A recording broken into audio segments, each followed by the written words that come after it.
Our beast. Well, I said I was going to do it, and I did it.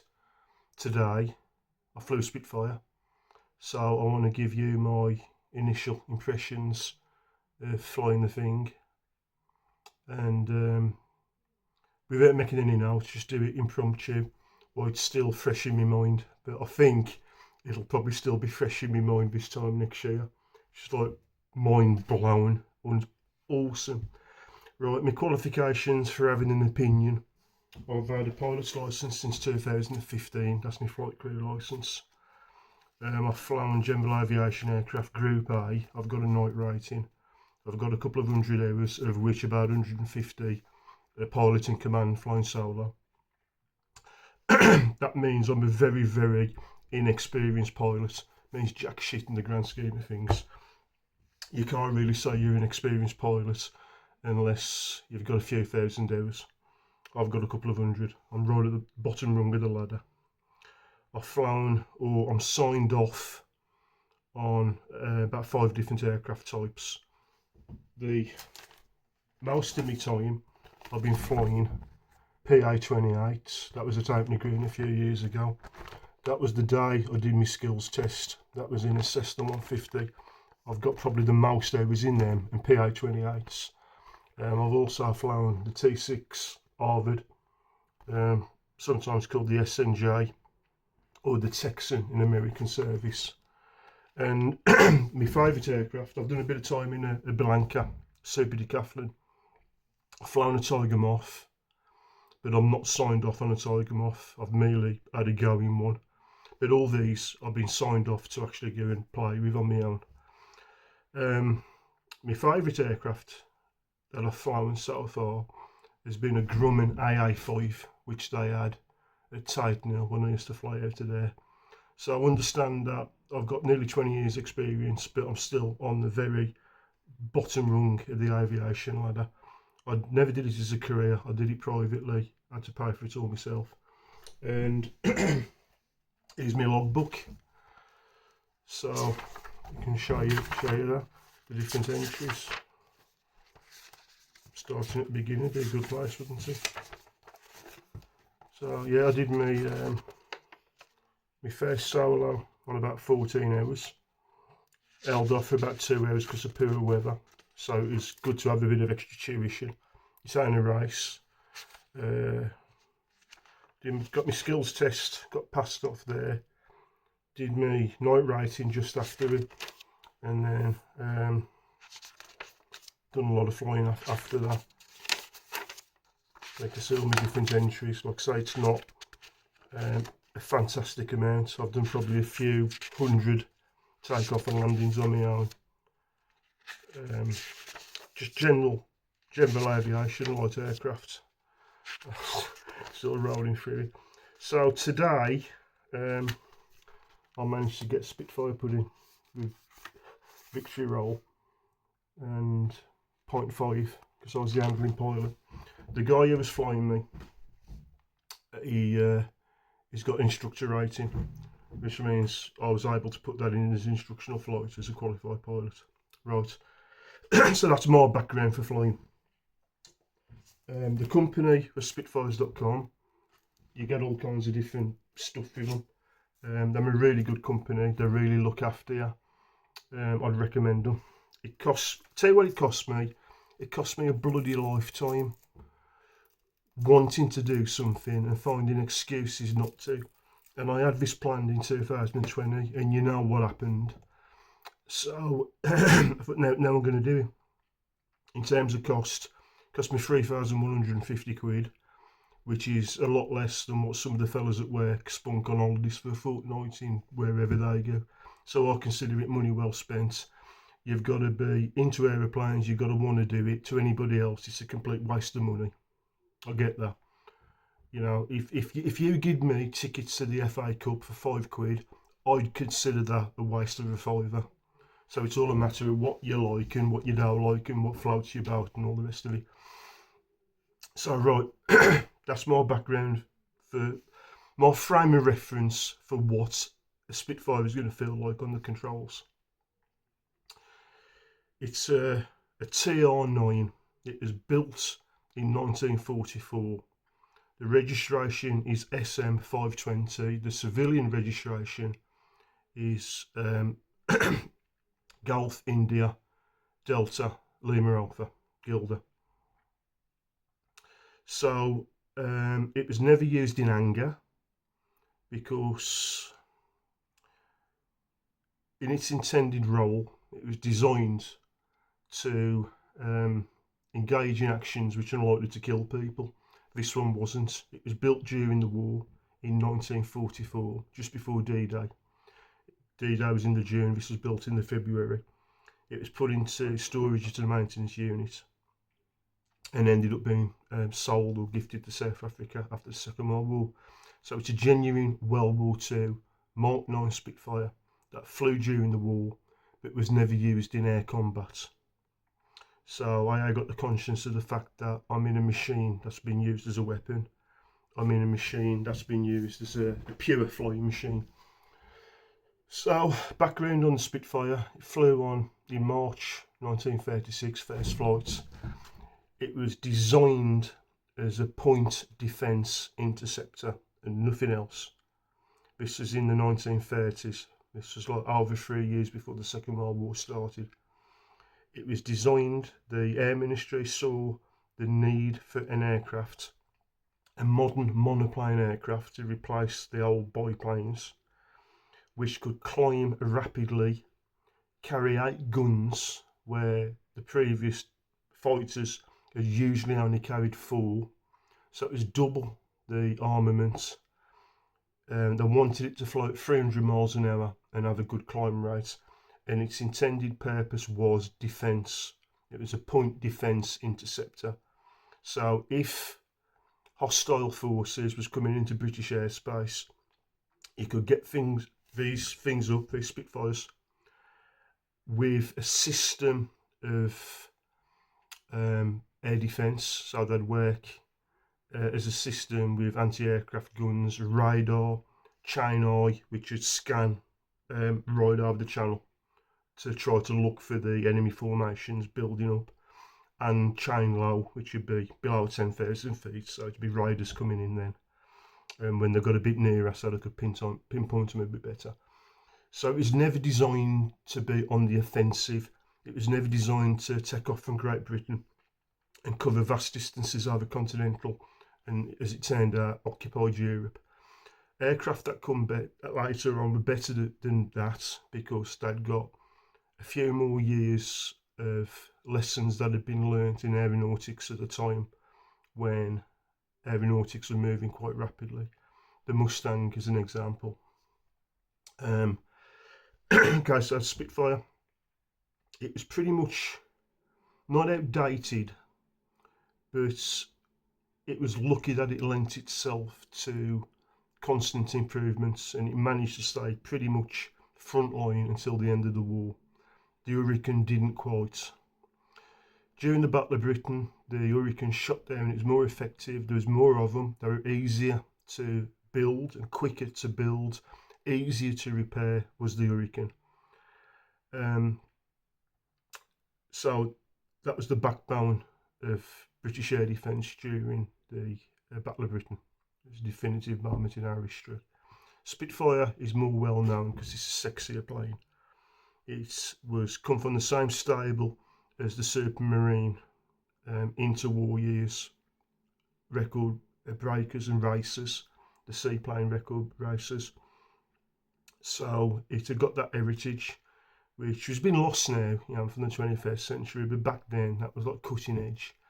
So this was like a fairly young, forward-thinking company coming out with this steel metal monoplane fighter in a world of antiquity, get your words out, old biplanes covered in fabric, and the Hurricane was similar in construction, although it was a monoplane, it was similar in construction to the old aircraft.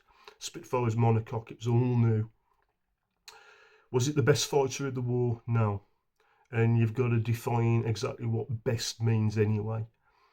It served its purpose at the time. It's my personal belief, and other people would disagree, but it was the most important fighter of the war, because although the Hurricane carried the Battle of Britain and scored most of the kills and got most of the success, it wouldn't have been able to have done it if it hadn't been for the Spitfire. The Spitfire could give top cover, look after them, keep the fighters off them. The Hurricane's job, it could mix it with fighters, but not as good as the Spit. So the Hurricane's job was to go after the bombers, who was blowing civilians, airfields, factories up. So I don't personally think the Battle of Britain could have been won if we'd have only had the Hurricane and a few Defiants and a few Blenheims and things such as that. I think the Spitfire, the part it's played, was pivotal in winning it. It was important, so that's why I believe it's the most important fighter of the war. Because if the Battle of Britain had been lost, then there'd have been no D-Day. You can always speculate on what could have. We don't actually know. It's speculative. But the oil fields in the North Africa, they'd have been lost. The Axis forces would have had them. America might not have entered the war. The Royal Navy, which was hugely powerful back then, would have been scuttled or handed over to the Germans and the Italians. There would have been a lot of things changed. There'd have been no British or perhaps Commonwealth input in the Far East. So I think the Spitfire played its part, small cog in a big machine, but it was the most important fighter of the war.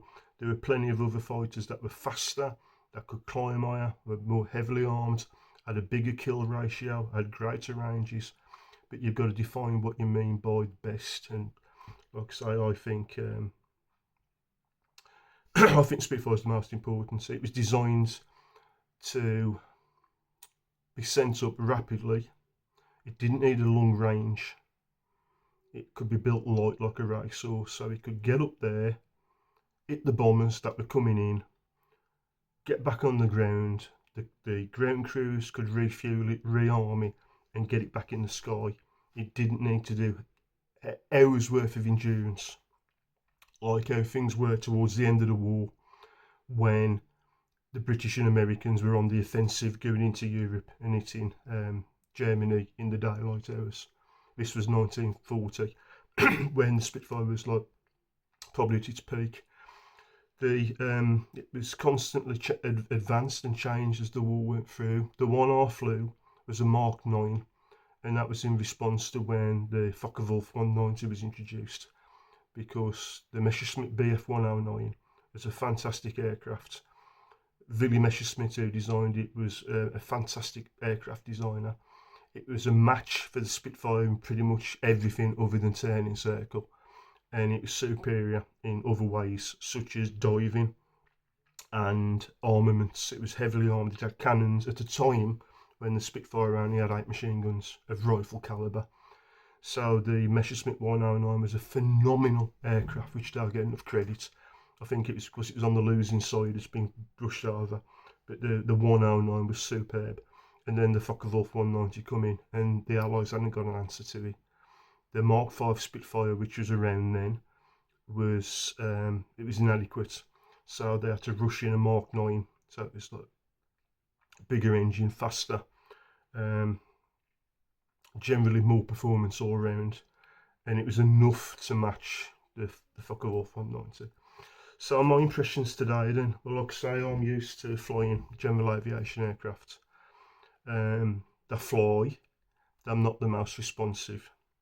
If I can describe it like this, a PA-28 cruises along at about 100 mile an hour or thereabouts, throttled back to about 2000 RPM, 100 mile an hour, or give and take. If you've got the control column, it's got a yoke, but if you went like that, the plane would go like that. You know, it's like driving a transit van that's full of rubbish and you ain't got enough air in the tyres. It'll turn, you'll get it round an island, it'll go where you point it, but it's not exactly responsive.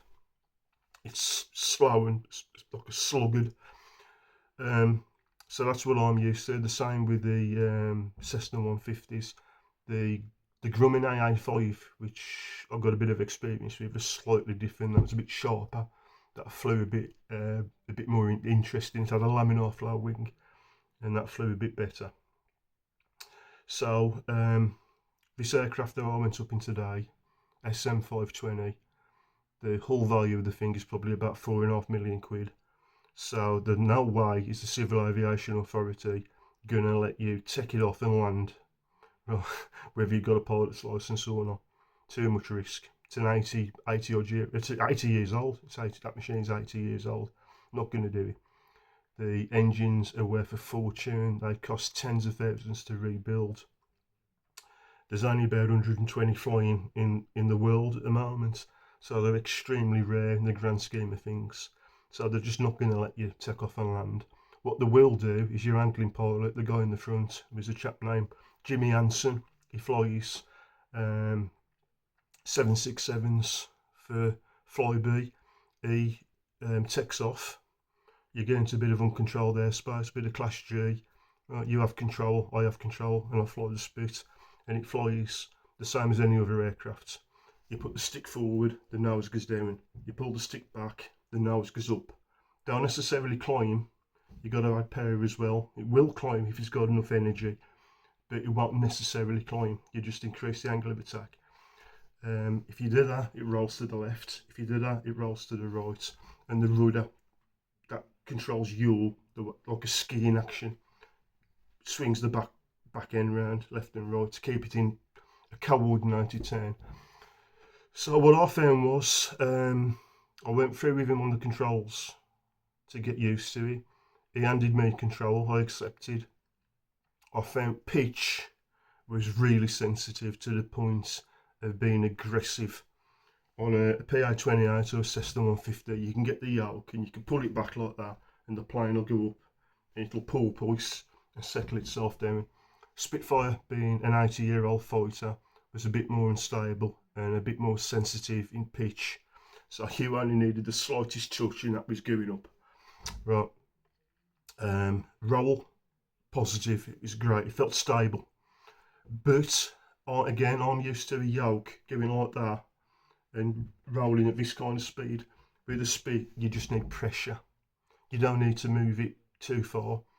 I would imagine at slow speeds in a dogfight, the stick would be all over the cockpit, to be all full corners. But we were cruising at about 200, 220. There was enough airflow over the control surfaces so that when I put a bit of pressure on the stick, that was enough to roll her. And the rudder's a rudder, you know, and it felt nicely balanced, the controls against each other, except for the pitch, which was, like I say, slightly aggressive. You'd have to get used to that. In a turning dogfight, it'd probably be an advantage. The Spitfire could fly close to the stall very easily and give plenty of warning. You'd get a lot of shudder. It'd tell you it was getting close to the stall, where something like the 109 wouldn't. Suddenly the wing slats would pop out when the angle of attack increased, and then the pilot would basically depart control flight. And the Spitfire, you could fly it right down to the stall. So it was a lot safer and easy to control in that respect. It was a weapon system and designed to be flown by relatively inexperienced pilots, so fairly easy to fly. Wouldn't let me land it, as you'd expect, that's obvious. But in the air, it was okay. We did a victory roll. I flew all around the Isle of Wight, where I did a video a few weeks ago. You know, I'm familiar with the Isle of Wight, so I could see all the places I knew and was dear to me. So that's it. There's nothing else I can say. It's really noisy. The sound from inside the cockpit is a lot different to outside. Outside, it snarls and rasps. It sounds like a 1600 horsepower, 27 litre V12, twin supercharged. It's a beast. So it sounds like it's unsilenced. On the inside, it's deep and rich and bassy and powerful, and it goes through you. It's visceral. Doesn't vibrate that much. I expected more vibration. The aircraft feels stable. It feels solid and positive and safe. It's not bumped around anything like a Cessna 150 or a PA28 in the thermals. It feels solid and planted. It's a slightly bumpy day today, but not that bad, and it rode the bumps beautifully. It carries a bit more weight than the stuff I usually fly. So, couple of cliches then that you've all heard about Spitfire. You don't get in a Spitfire, you strap it on your back like wings. Yeah, I'm fairly broad, like girth, round here, around the shoulder girdle, and it's pinching me. I haven't got any room at all. You have to drop your seat when you're coming into land or in an emergency. You go for emergency procedures, and I could barely reach the handle simply because there was no room. It was so tight. And plenty of headroom, leg room ain't an issue. It's the narrow width of the cockpit. So it's very, very tight. Again, it was designed in the 1930s when men tended to be a bit smaller and lighter. Climbs like an arm-sick angel. That's another Spitfire cliche. Yes, it climbs. It accelerates down the runway like a scalded cat. The stuff I fly usually full power. You look at the airspeed indicator, starts to come alive at about 40. So 40, 50, 60. The Spitfire goes 40, 50, 60, 70, 80 and it's off. It just accelerates. You can actually feel the push. It feels like a big motorbike. And that was beautiful. That was an awesome feeling. Just the way it just picks up speed. The sort of stuff I fly, they gather momentum. But that thing, it accelerates. There's a push in the back. And when it's off the deck, it climbs. I was looking at the altimeter. And you haven't got to look at that. I mean, you can just see out the aircraft. The ground just drops away. I've flown aircraft.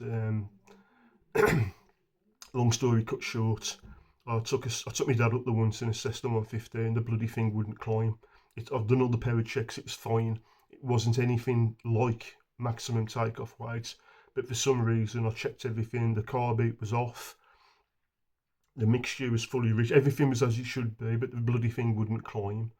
And it took me about 2 or 3 minutes to get it up to 500 feet, in which case I basically went downwind and landed it again, took it back and says, "Are you happy with this?"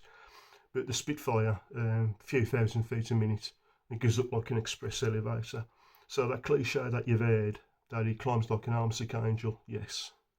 Yeah, it's designed to get a call, get the scramble call, right, to get the information where to head to, right, and it's got to be off the deck, climbing to get above them, to be in an advantageous position to hit them, to stop their rate coming in. That was its rise and departure. That's what it's designed to do. So for the 1930s, it's a fast climbing aircraft. This one's up engine because it's a Mark 9. It's one of the mid-war ones. This was built in 44, but the Mark 9, I think, come out at the end of 41 to counter the like I said, the Focke-Wulf 190. It's a thoroughbred. That's another Spitfire cliche. What does that mean? It's well behaved. Hard to explain, but you can tell it's not a bitch. It's very well behaved. It's very responsive. You can feel she's not going to do anything to bite you. Very docile. Does everything you want to do. The Tiger Moth I flew wasn't. It was unresponsive. It was needed a lot of rudder input. It felt recalcitrant, whereas the Spitfire wants to play with you. I can understand why the girls who used to deliver them, the air transport auxiliary girls, I can understand why they like them, because the Spitfire is a woman, no question about it. It doesn't like having its controls bullied. It's sensitive touch, bit of pressure, that's all it requires. So, definitely a lady. And that's it. I'm glad I flew it. I'd say I'm addicted now. But I've got other things to do. I've got other plans. I've shared this one with you. I've got other things I want to do. I'm going to keep them to myself for a while. But a man's got to have a plan. So, but that's one I've achieved today. Serious note. People have stuck with me for this since I first said I was going to do this. People have stuck with me. Thank you. People have always said in the comments that since I started these videos, when they thought they were alone and there was nobody with them, they took solace in the fact that they could watch my videos and see and read in the comments that they were not alone. But I'll tell you what, it works both ways, because it worked for me as well. And what carried me through when my dreams were dashed 4 years ago, I've got them back, and it's partly because of you and people who've stuck with me. Thank you. So that's it. Off the top of my head, that's all I got to say about Spitfire. I'm sure there's plenty of other stuff which I'll say later on. Scent of the day, Tom Ford, Beau de Jour, because I knew I was going to stink like a pig, and man's got to smell nice, eh? So that's been the scent of the day, Beau de Jour, and it has been a beautiful day. God bless.